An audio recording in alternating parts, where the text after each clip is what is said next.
Hi guys, this is teacher David Ng here. Today I'll be going through Nanyang Primary School 2023 paper for the mid-year exam. So without further ado, let me go right to what I'll be presenting today. So the paper I'll be presenting to you, I would only be going through questions that my students still can't do at this moment. So let me go right to the questions. Okay, the first question I'll be going through is MCQ, question 6. So let me scroll down to question 6 quickly.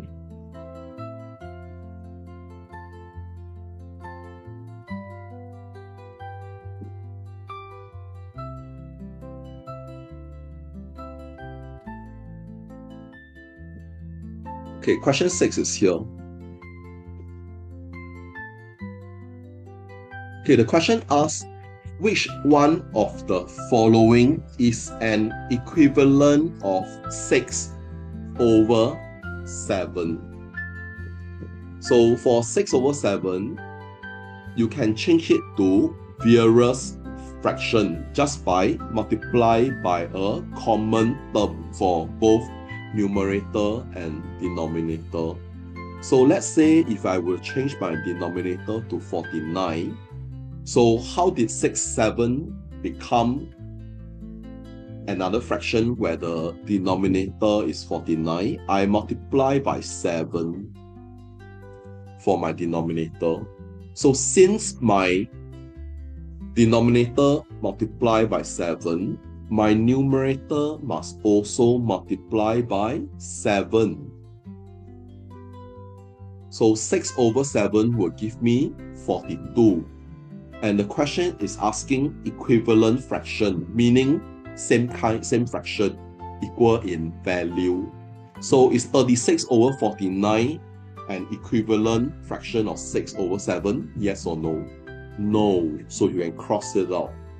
Then after that, you change the 6 over 7 to another fraction that's over where the denominator is 21. Then you ask yourself, how did 7 become 21? I multiply by 3. Okay, so if my denominator multiply by 3, my numerator must also multiply by 3.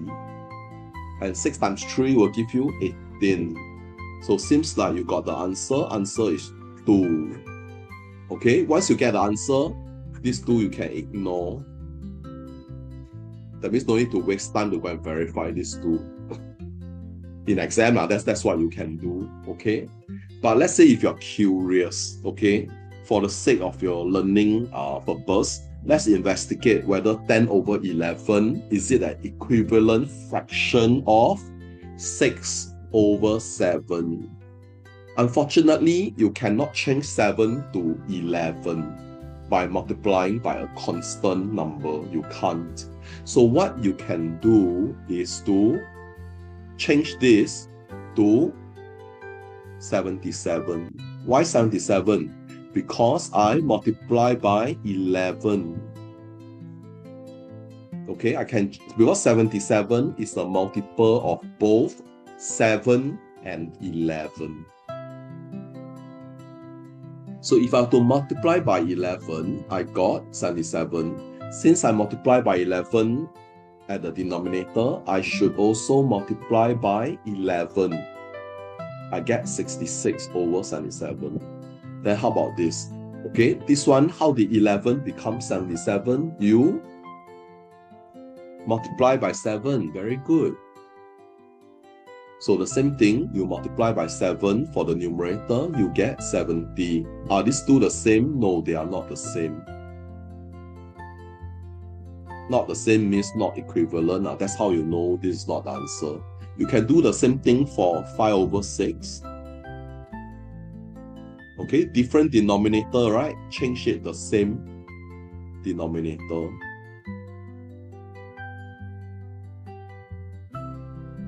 Okay, the denominator must be the same. Right now, it's very hard to see 6, 7, 5, 6, are they the same or which one greater? Sometimes question is asking which one greater. So you need to see which one greater, right? So it's very hard to see 6, 7 and 5, 6, which one greater. It's very hard. So one of the ways is to change both fraction to the same denominator. So how to change to the same denominator? A quick way is to let the denominator of both to multiply by each other. I purposely multiply by 6 because this is a 6. Likewise, I purposely multiply by 7 because this is a 7. This way you are guaranteed sure the same number one. And both fraction can multiply also. Okay, that's the trick. So 6 times 7 is 42. So 5 times 7, 35.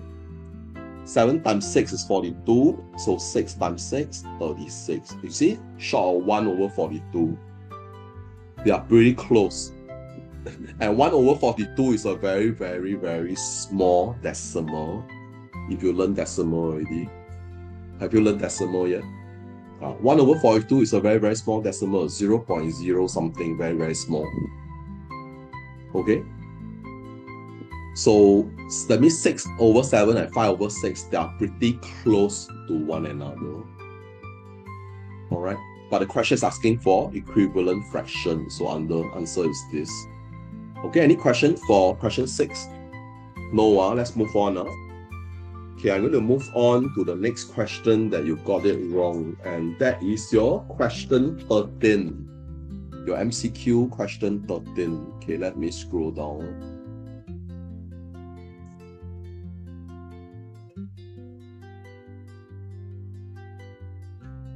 I overscroll. Okay, question 13.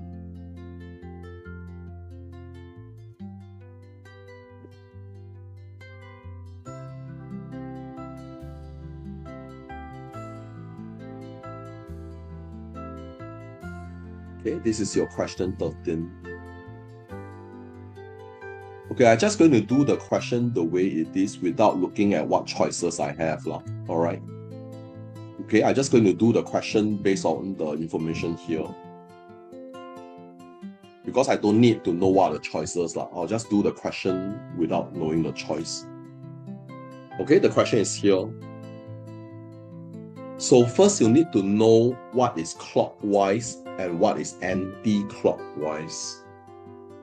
From the name you are able to know, right? So clockwise is in this direction.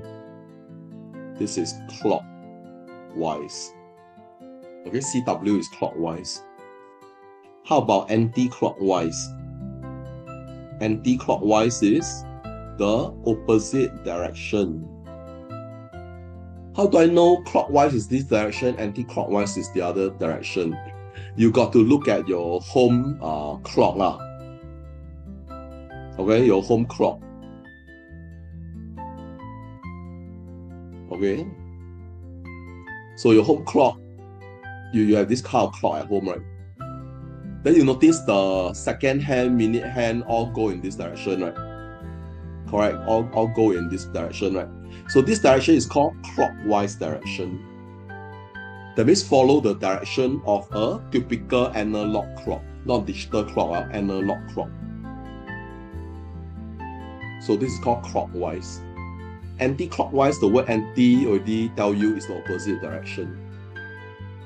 So you understand what is clockwise, what is anti-clockwise right now. Okay, now let's take a look at the question now. Okay, our friend Eileen is facing the park. Where's the park? So she face here. Okay, she look in this direction, facing the park. She makes 3/4 turn anti-clockwise. So anti-clockwise will be this direction, right? This is anti-clockwise, right? But 3/4 turn. This is half a turn, right? This is half a turn. 3/4. Do you agree? Until here is 3/4. Correct? 3/4. Because this is full circle, full circle is 360 degree. 3/4 turn. Can you see the 3/4 turn? You imagine a circle, then This is my 3/4. I shade this. This is my 3/4. Can see my 3/4. Correct. You learn fraction. I shade. This is my 3/4. I shade my 3/4. Understand 3/4 term? Okay. So face the park. This direction. 3/4 turn. Now I face MRT.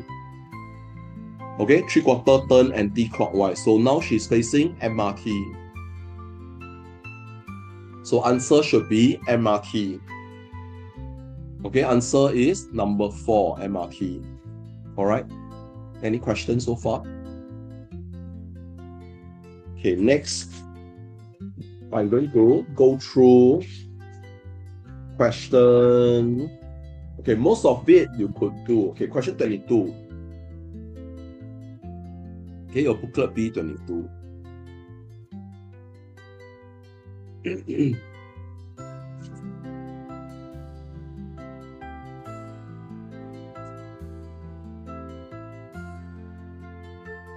Okay, question 22 is number pattern.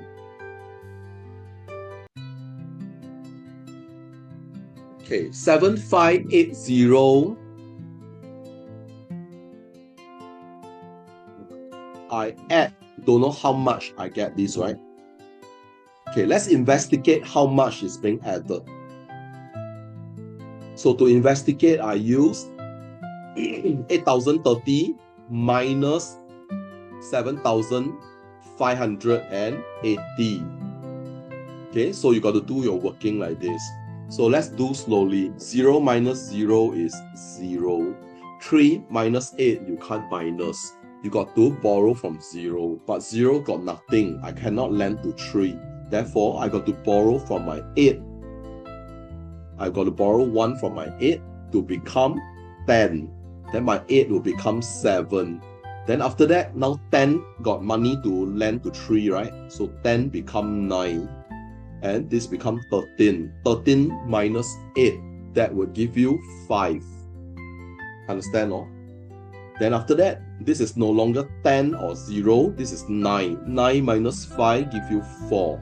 So 7 minus 7 is 0. Answer is 450. Meaning 7580, I need to add 450 to get 8030. Likewise, 8030, I add another 450, you get 8480. This one can easily verify. 5 plus 3 is 8. 4 plus 0 is 4. So no need long-winded working to know. Then you investigate further. Is it adding 450? Looks like it. 8 plus 5, 13. 4 plus 4 plus 1, 9. Okay, that's how you got 8,930. Meaning, you can see a constant, right? Each time I add 450. So to know what is this, I add another 450. So let's add slowly. 0 plus 0 is 0. 3 plus 5 is 8. 9 plus 4 is 13. 1 plus 8 is 9. Answer is 9380. Then you want to counter check further, right? You can use 9380. You add another 450. To verify, you get 9,830. Okay? 0 plus 0 is 0. 8 plus 5, 13. 1 plus 3 is 4. 4 plus 4 is 8. 9830. So answer is 9380. Clear about it, huh? Any questions so far? Okay, the next question is question 23. Okay, question 23, they ask you to write down the common multiples of 2 and 3 that are greater than 10 but less than 20.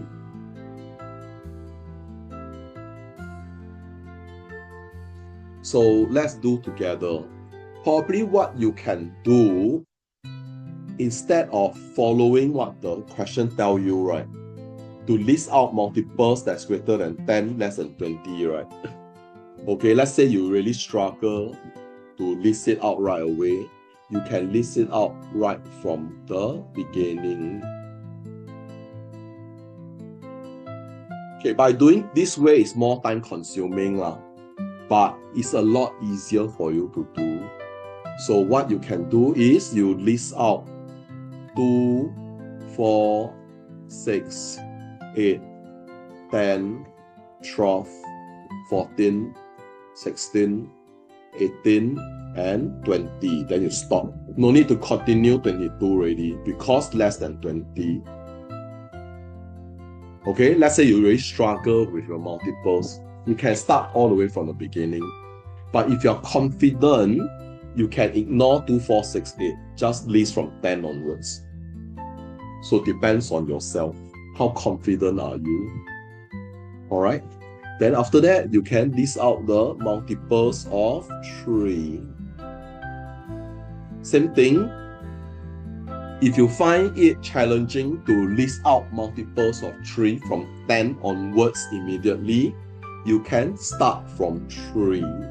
3, 6, 9, 12, 15, 18, 21. Stop. Why 21 you stop? Because less than 20. Because numbers beyond 20 is useless for this question. So no need to waste time go and list out all the way to 30 already. Okay, you can start at 20. So you only do this step if you are not so confident to start immediately from 10. If you're confident to start immediately from 10, by all means, this few number that I strike out, no need to list out. So it depends on your confidence level. If you're not confident, start from beginning is fine. It's just writing a few more numbers. Okay? Okay, now let's continue the question. Let's say you have this, right? Okay, then what do they want? Write down the common multiples. Okay, they want common multiples. Okay, but they already have a disclaimer, right? They already have a terms and conditions, right? Greater than 10, less than 20, right? So those numbers that are less than 10, let's cancel them so that you don't need to bother with them. Am I making sense? So those numbers less than 10, just strike it out first, okay? Don't bother already. No need to look at them already. Okay, now let's focus on the numbers that are still around. Okay, they want common multiples. So you observe 10, here no 10, right? Okay, you can remove. 12, 12. You circle. 14, no 14. 16, okay, 18. The rest can remove, right? So common multiples is 12 and 18. This is the primary school long-winded way to do. Secondary school, right? You can do it by finding prime factorization. That one harder to understand, but easy to use. That means prime factorization, right? You learn in secondary 1.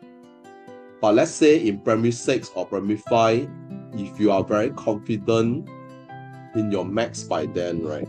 I can teach you prime factorization, which is a much faster way to find common multiples. Which is a much faster way to find common multiples of 2 and 3. But if you understand what I just presented, you use that way to find the answer is good enough. Okay? Okay, now let's move on to the next question.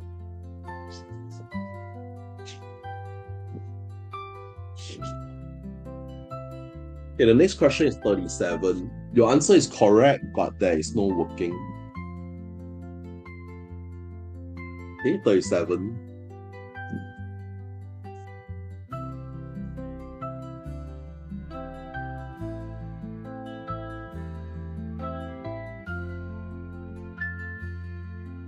Okay, 37 is here.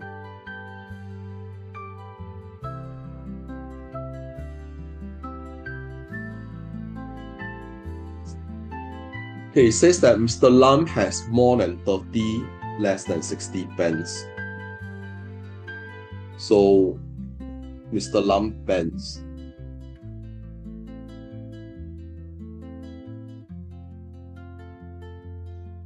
More than 30. Okay, this is called more than 30. This is called less than 60.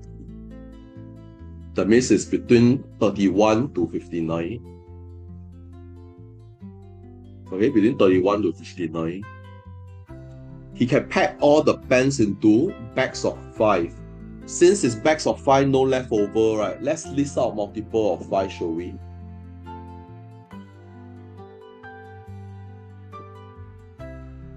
Because no leftover, ma.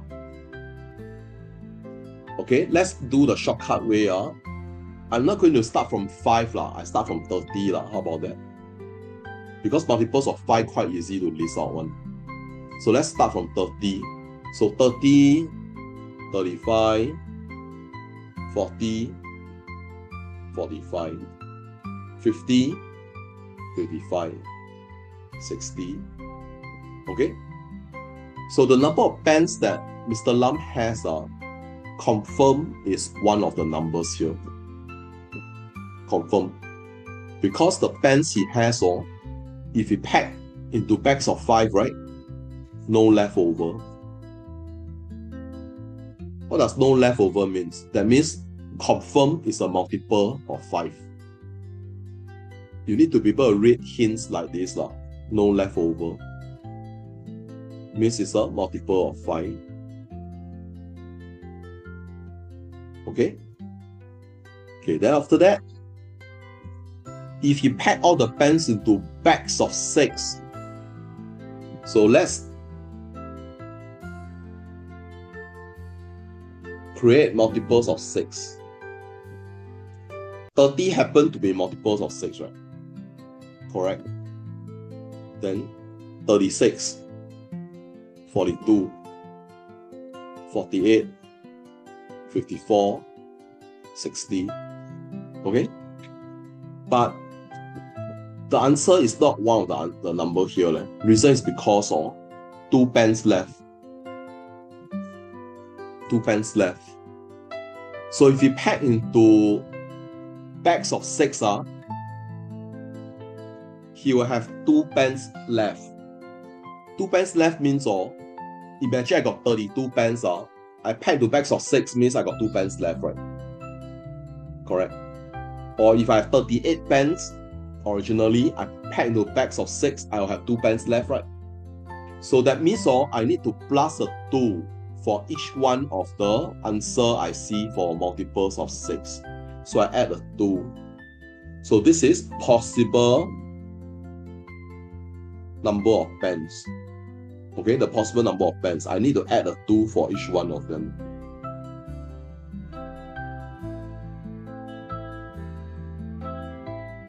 Okay, then you compare multiples of 5, and the possible pens you have. Which one is the common number? 50. So how many pens does Mr. Lam have? 50, because only 50 meet the criteria.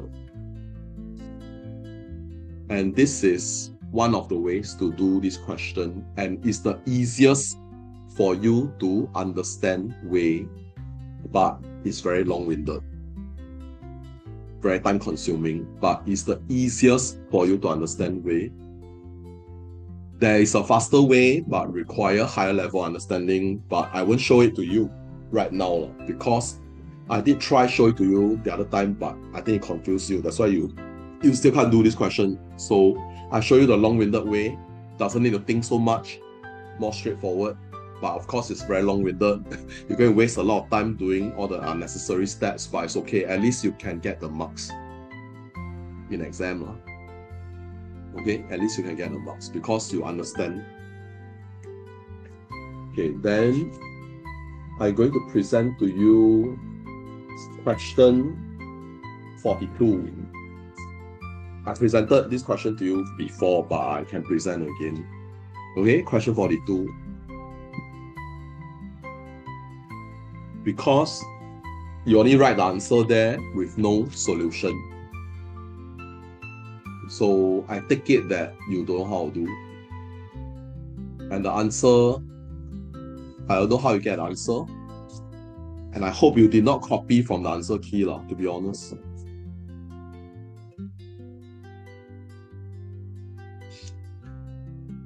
Okay, this question, okay, they ask you, okay, the table shows how numbers can be arranged in 5 columns. So one look, you know this is 2, 4, 6, 8, 10, 12, all the way to 36. This is 38 and 40, right?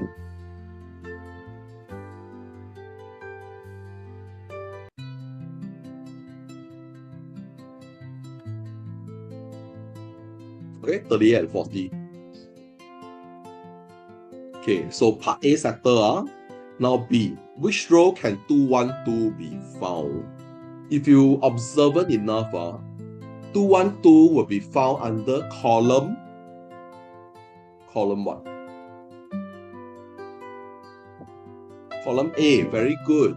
Because your A is all the numbers with 2. That means the number in the ones place are 2. So the number in the one place is 2, right? So confirm is column A1. But question is asking row, not column. Okay, how you wish to answer? Question asking for column, right? Okay.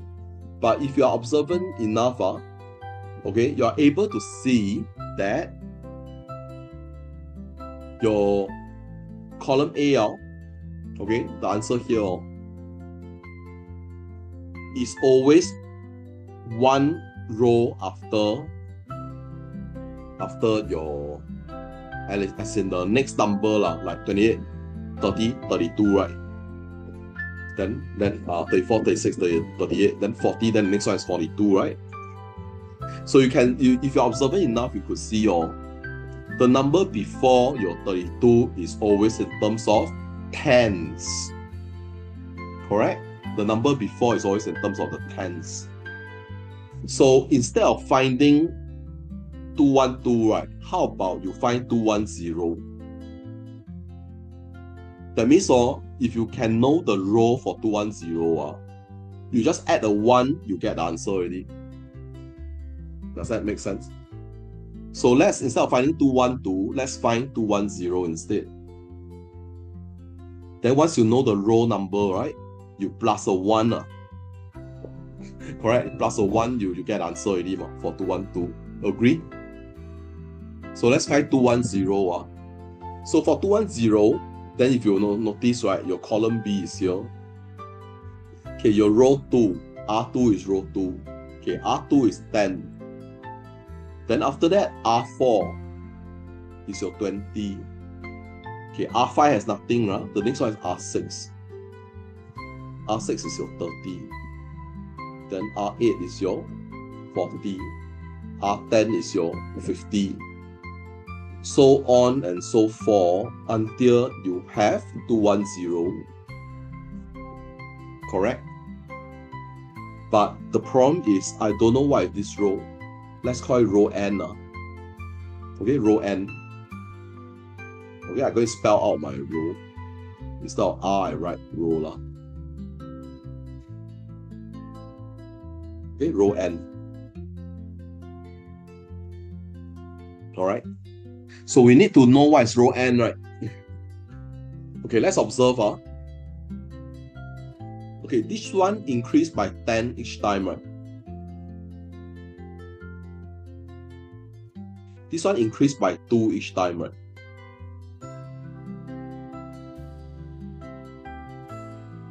Correct. Okay, between 210 and 50, there's 160, right? Then each time increased by 10, meaning there are 16 rows here. There are 16 rows here. Because the difference is 160. And each time I increase by 10 more. Because 50 plus 160 is 210. That means 50 Then another 16 rows of information. That's when I hit 210. So since I know, okay, each row increased by 10, yeah, correct. So if I know it's 16 rows, okay, this is row 10, but I cannot add 16 row, I cannot 10 plus 16, 26, cannot, because I know each row increase here is increased by 2. Okay, this one is 16 row, but here is increased by 2, so it's add 32. You know what I mean by adding 32? Because this one is adding of 2, this one adding of 10. So I need to add 32, right? 10 plus 32 is 42. That means my n is 42. My n is 42. But again, answer is not 42. Answer is 43. Because I need to plus a 1. You recall, and just like I mentioned, you plus a 1. That's why answer is 43. Okay, makes sense to you? Okay? Okay, that's question 42. Okay, let's move on. The last question, 43. Yes, thank you so much for watching my TikTok channel or YouTube channel. And if you find my video lessons helpful and you'd like to find out more about my tuition classes, WhatsApp me and by scanning the QR code around this video, and I'll get in touch with you as soon as I can. And we'll continue the video lessons from here onwards. Thank you. Okay, 43. Rishi spent 3/4 hour to read book A and B.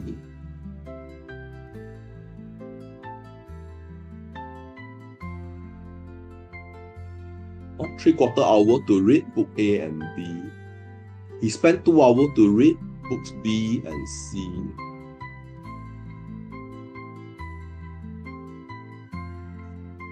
He spent 2/5 hours more to read book D than C. So that means if I spend 2/5 hours more to read D, that means the time spent to read book D minus the time spent to read C is 2/5 hours. Does that make sense? Because he spent 2/5 hours more to read D. So D minus C is 2/5. Okay. How much more time did he spend to read book C than A? Okay, if you notice so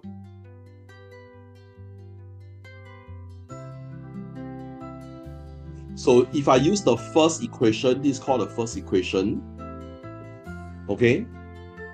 And this is the second equation. I want to compare C and A, the difference. You have to use equation 2 minus equation 1. Why? Because your equation 2 is B plus C. I minus equation 1, which is my A plus B. Understand what I'm doing? That will be 2 hours minus 3/4. Correct? 2 hours minus 3/4.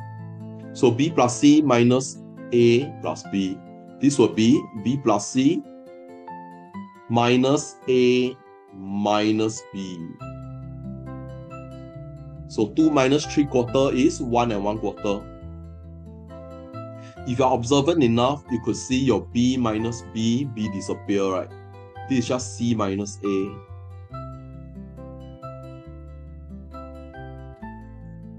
So C minus A, wouldn't that be the answer for A? How much more time to read C than A? That's the difference between C and A, right? So 5/4 hour. Clear so far for A. How about part B? How much more time did he spend to read book B? How much time did he spend to read book B and D? That means he want to find B plus D. Okay, let's see you can find B plus D or not. Okay, right now I got the fourth equation, right? C minus A. Correct? From here, I got this, right? I got 4 equations now, right? Okay, I'm going to erase all this working for part A earlier.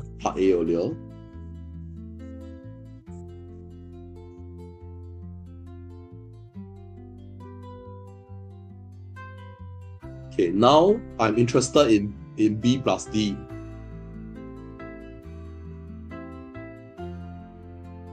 Okay, B and D. Okay, if you are observant,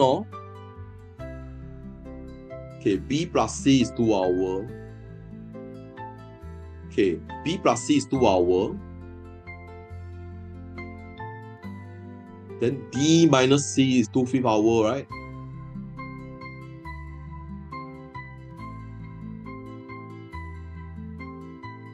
Okay, this one means D equal to C plus 2/5. Correct? D equal to C plus 2/5. Agree? Then C from here, C equal to D minus 2/5. Agree? Do you agree C is D minus 2/5? Correct? Since C is D minus 2/5, and you know B plus C is 2, right?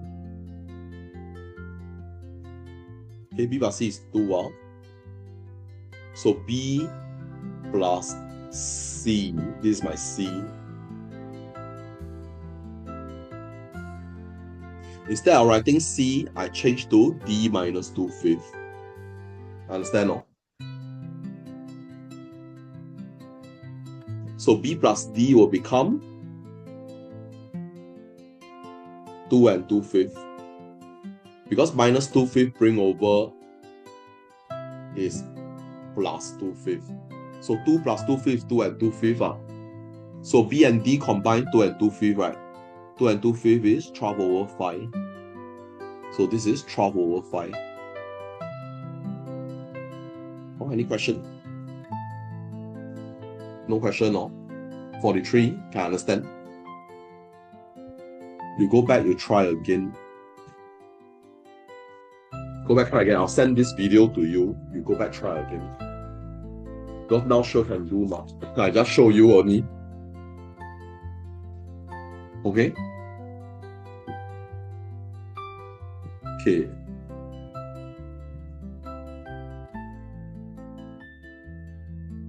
And that's conclude my lesson for today.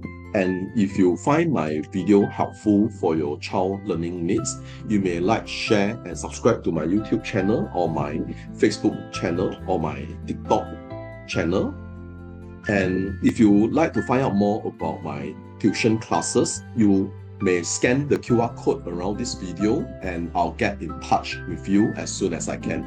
So thanks once again for watching this video, and I wish your child all the very best in their academic endeavors. And this teacher, David Ng here. Thank you. Bye-bye.